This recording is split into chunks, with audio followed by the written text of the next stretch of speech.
John 10:27. My sheep hear my voice, says the Lord. I know them and they follow me.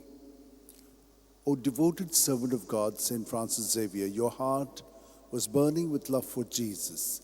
Impelled by this love, you went from country to country and spent yourself unto death, proclaiming the name of Jesus and the good news of salvation.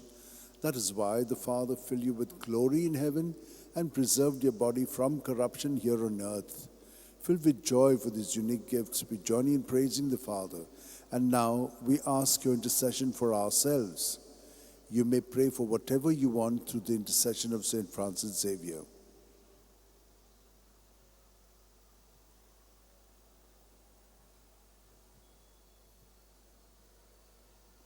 We ask you to obtain for us the fulfillment of these desires if they are pleasing to the Father.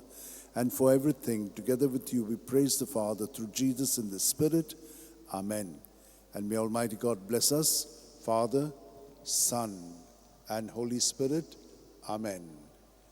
San Francis Xavier, Vodacura, Radi Samcha Mogan, Las Lolia, Besangal Saiba, Desaramcha, Sambalungamka, Gopantuja, Besangal Saiba, Sharar Goincha, Sambalung Sodankal, Gopantuja.